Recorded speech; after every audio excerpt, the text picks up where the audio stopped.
Hello, and welcome to the Brutal Iron Gym podcast, where our goal is to cut through the BS and deliver the brutal truth about topics related to health and happiness. Today's podcast number 1723.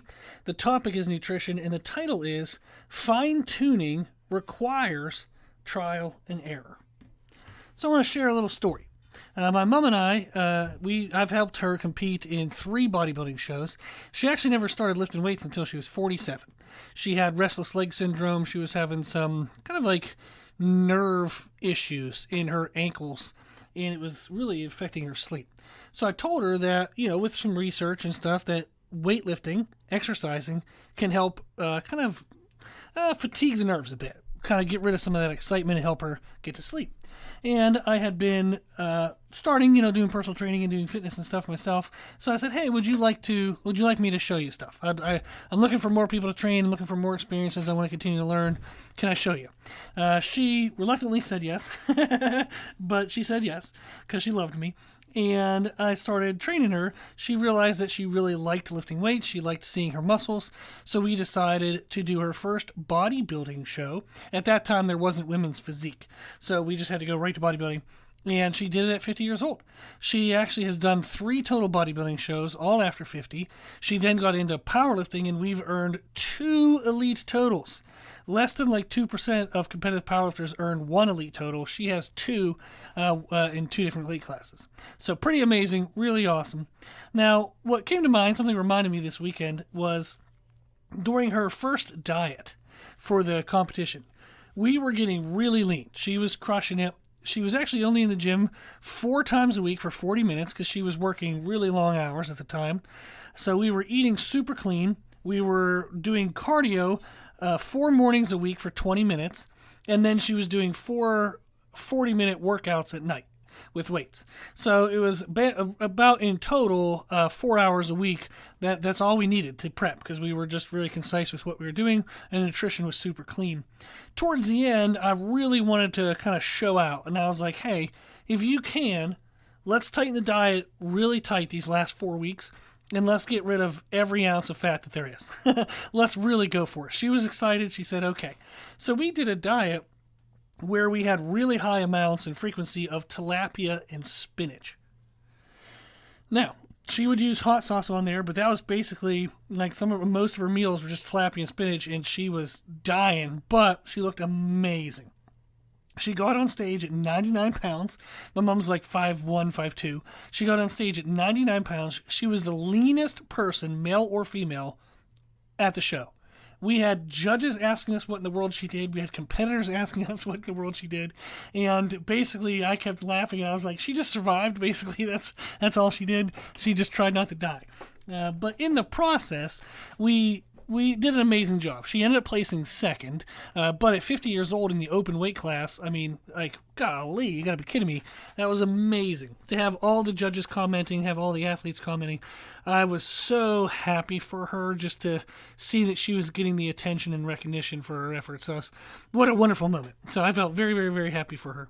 But that process, although it was great results, it did involve some trial and error. In the process of that, we realized that spinach has a really high amount of an acid, in the way you spell it is oxalic.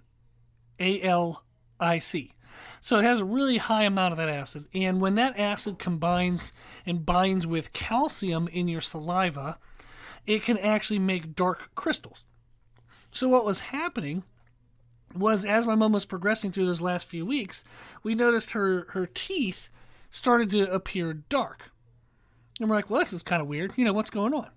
And we found out, so I did a little research, we figured it out, that it was that effect. So the acid was binding with calcium, it was creating dark crystals. So we switched over the vegetables, different vegetables. She got a water pick for the backside of her teeth. We were able to basically just eliminate all that once we got the water pick, and we switched the vegetables. So her teeth went back to fine.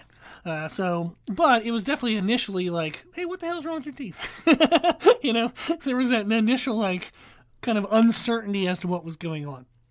But that is the process. That's what happens. Fine-tuning requires trial and error. So what often happens with people is they'll start with an approach, whether this is a diet, since this is a nutrition-based podcast, maybe it's a training program, maybe it's a financial thing, maybe it's, an approach to a relationship. You're going to start with an approach that you think will work. But we need to learn to expect that in small ways it won't. Or it's just not going to feel quite right for us. So we want to, in those moments, analyze and adjust. And that's the process. We start, we experience trial and error, and then we have results. It's not that we start, everything goes exactly as planned, and we get the results we want. No. As we all will know, if we look back at our life and say, okay, yeah, that's definitely not the way it is, but yet we tend to think that that's going to be the way it is. Like when we think about things in the future, we're like, okay, I'm gonna start with this plan, I'm gonna crush it, I'm gonna get everything I want. We don't account for and we don't expect that there will be trial and error. But there will be small things that just don't quite go right. Or you're like, oh, this feels like really grind. Like this is a really hard struggle for me to make this work. Is there a way that I can make this a little bit different? Can I tweak this a little bit?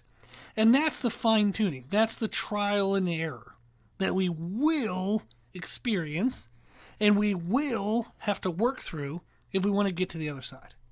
So if you notice that you always start things, you run into some issues, and then you quit.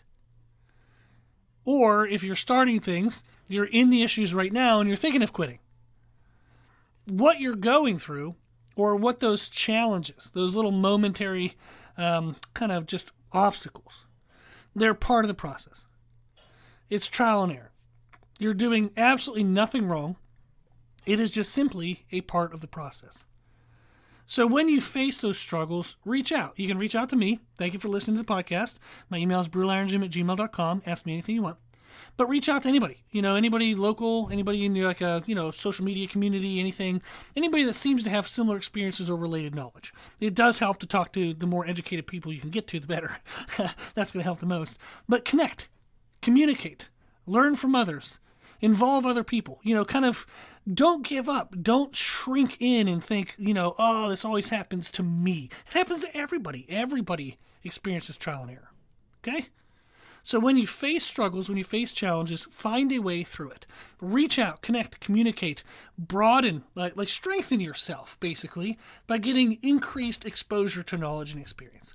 Reach out. Involve more people. Okay? So, I just wanted to reach out to you and say that fine-tuning, when you have an approach and you start the approach, that trial and error will absolutely be part of the process in order for you to get to the results that you want. It's not that you're doing anything wrong. It just literally is part of the process. So don't run away from it. Fight and find a way through it. Awesome. If you need anything from me, reach out. My email is brutalirongym@gmail.com. If you like our podcast, please share the podcast. If you like the podcast, please consider donating to support the podcast. It does have high hosting costs and whatnot. You can do that on our website. And then if you like the information we share in our podcast, you can always find more from us on our social media channels. You can find us and follow us under the name Brutal Iron Gym on Instagram and YouTube. As always, I hope this was helpful, and thank you for listening.